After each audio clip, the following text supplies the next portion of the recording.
Hello and welcome to Being Aero Ace Part 2, where we are going to dive a little bit deeper into the aromantic spectrum and talk about some aromantic sub-identities. So aromantic is both a specific identity but also an umbrella or a spectrum.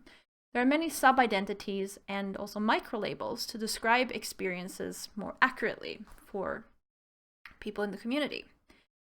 So the definition that you will usually see is that someone who's aromantic is someone who does not experience romantic attraction towards anyone of any gender. Now, a slightly more inclusive definition, one that I have written myself, is not experiencing romantic attraction towards anyone of any gender, or with a frequency or pattern seen as not enough or not standard. So this means that there are people in the aromantic community who do, in some way, shape, or form, experience romantic attraction, but their experiences may feel closer to the aero or aromantic communities than the allo or alloromantic communities. So even though technically they might experience attraction, they might experience the attraction weakly or in patterns or the frequency that is much closer to the aromantic experience. And if that is the case, you are completely welcome in the aromantic community. What we are going to talk about in this video is not an exhaustive list of sub-identities and microlabels. I have chosen some that I think you might come across more frequently within the community, or if you do more research on your own, but all of the rest, all the other ones that exist, are not less valid because they're not in this video, of course. If you do some more research on your own, you might also find variations on the definitions that I have here, depending on the sources that you look at. I have tried to put together sort of like shorter kind of general summaries, but of course they might not capture every single aspect or nuance of every sub-identity. And sometimes different sources do have slightly different ways of defining terms, and that is just how it is. I've also included flags for all of the sub-identities or the identities. And many of them have several flags, or they have several variations or alternative flags. I have chosen what I perceive to be the most common one for each identity. So first, we have the identity that is, well, aromantic. On the aromantic spectrum, you can be aromantic. And that is the identity that has that general sort of base definition of someone who is not romantically attracted to anyone of any gender at all, ever, nada, niet, nothing. And the flag is both, this specific flag can be used both as to represent kind of the umbrella of being aromantic. There might be specific flags to other flags that people have made to represent that, but it is also the flag for the specific identity, aromantic. Another one that you might come across is Greyromantic. Can be spelt with either an E or an A. This is someone who experiences romantic attraction rarely, weakly, unstably, or unreliably, and/or gains or loses the attraction under certain, maybe unknown circumstances. This sounds kind of vague maybe and fluffy, and the point of this identity, partially from what I understand, is to be encompassing of not be too specific. It can be used as an umbrella term for other aromantic identities which experience some level of romantic attraction, or it can be an orientation all on its own.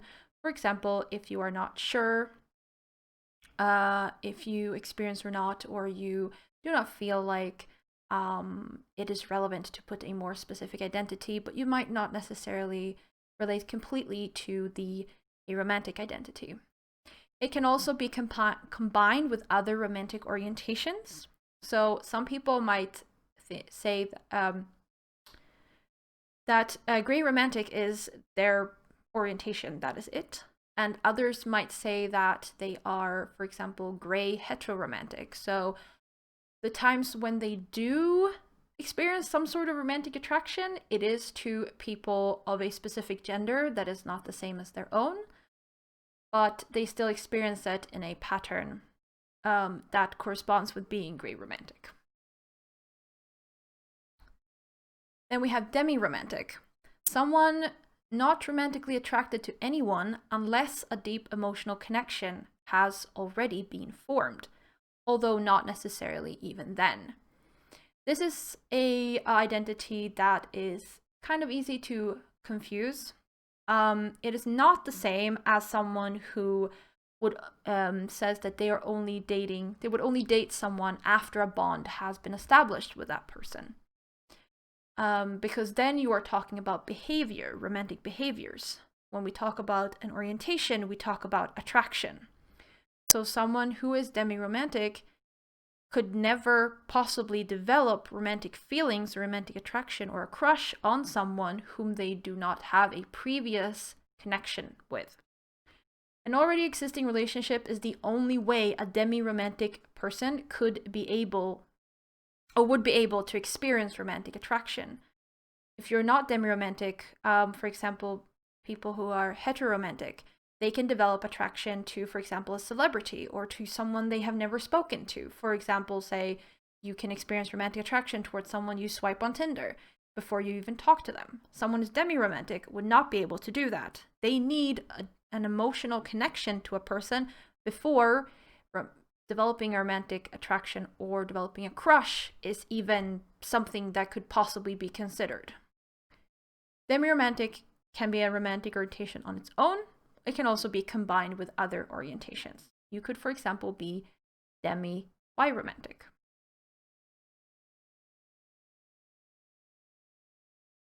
Then we have Frayromantic, that might also sometimes be called ignotus romantic. This is someone who only experiences romantic attraction towards those that they are not deeply connected with. And they might lose that attraction as they get to know the person in question. It is also sometimes called reverse demiromantic. So someone who is Frayromantic will only develop romantic attraction towards someone whom they do not know. And many, though not all, Frayromantics might also lose that attraction if they get to know the person they were attracted to. So a Frayromantic person would and could develop a crush on, for example, a celebrity or someone they have never spoken to. Someone who's demiromantic could not do that. Frayromantic, like most of these orientations, can be a romantic orientation on its own or can be combined with other orientations. Then we have lithromantic or akoiromantic. Some of these have several names because they might have been coined at the same time, or someone didn't like one of the words, so they have coined another, or there might be discussions or debates about if words are okay or not to use. So that might be why you will see people use different words to mean the same thing. I will list them all here so that if you run across them, you will know. Someone who's lithromantic may experience romantic attraction, but stops experiencing it if their feelings are reciprocated or once they are in a romantic relationship. So it definitely could have some overlap with being Frayromantic, but the point of being lithromantic is that you do stop experiencing feelings if they are reciprocated. And some or many lithromantics, because of that, might not even want their feelings to be reciprocated. Because they might not want feelings to fade, for example, or they feel like it is part of their identity that they do not want to engage in anything romantic, such. And just like the others, lithromantic can be a romantic orientation on its own, or it can be combined with other orientations. Then we have recipromatic, which could be seen as the reverse of lithromantic. Someone who's recipromatic does not experience romantic attraction unless they know that the other person is romantically attracted to them first. So the only way to develop a crush, romantic attraction, is in reciprocation to someone else, telling you or making it clear that they have feelings for you. And again, this can be a romantic orientation on its own or can be combined with other orientations. It is totally up to every person who identifies with this, how they feel most fits, what they feel most fits to describe their experiences. Then we have aeroflux. Someone whose romantic orientation fluctuates, but generally stays on the aromantic spectrum, though some aeroflux people may feel like they are aromantic at times.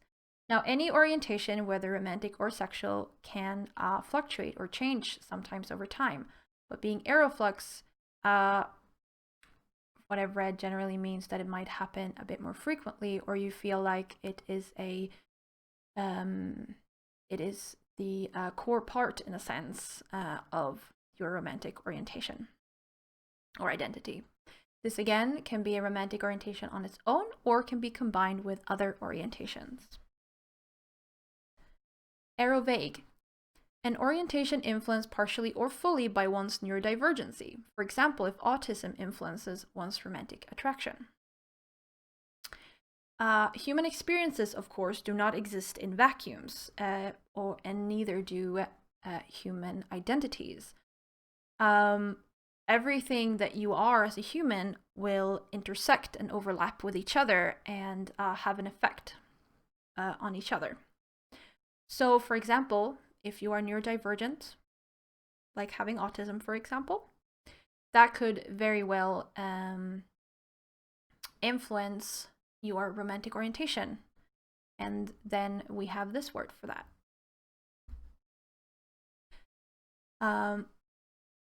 We also have this one that has several names: Platonic romantic, coy romantic, or WTF romantic. I'm not sure if WTF romantic was sort of coined as a joke, but I think it's pretty fun, honestly. This is someone whose experiences and attractions cannot be distinguished into romantic or platonic.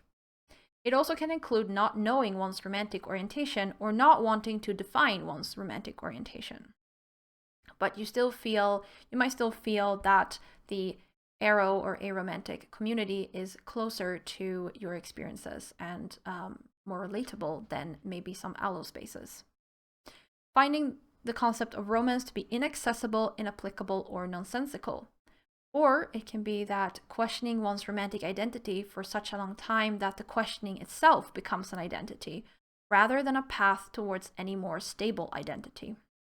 And for this one, there's also an alternative flag that is centered around being 1 or 4 question marks to take into account the questioning and the not knowing of the identity.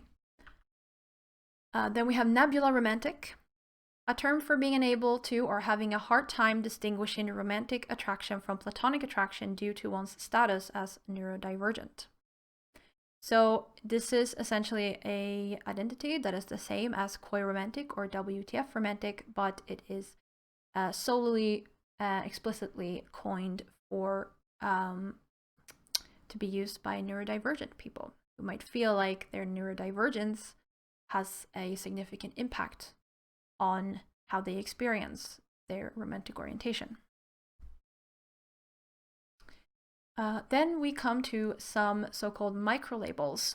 These might by some be seen as identities, and by others they are seen more like extra labels that you can use to further talk about your experiences. The microlabels usually include things like behaviors, feelings, and wants.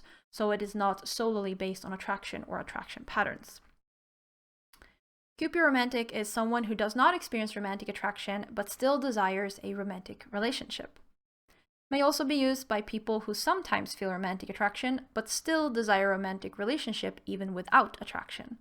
So for example, someone who's Frayromantic, or someone who's Romantic, I should say, whose attraction might fade as they get to know or the person they are attracted to, or as they, if they have their feelings reciprocated, might still choose or want to be in a romantic relationship, even if the attraction is faded.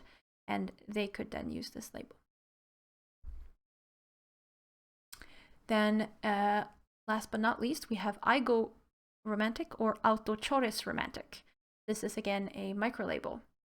Someone who enjoys the idea of romance but does not wish to be a participant in romantic activities. Those who enjoy the concept of romance but have a disconnect between themselves and the subject of romantic fantasies. May have romantic fantasies, enjoy romantic media, or engage in shipping and fandoms, etc., but tend to feel little to no romantic attraction in real life and typically do not desire a romantic relationship. So, for example, you could be reading romance novels, you could be writing romance novels, but you have no desire to engage in real-world romantic relationships or romantic behaviors, then this might possibly fit. And that is my kind of short list of what I think might be some of the more common identities that you might run across if you decide to delve deeper into the aromantic community or do more research.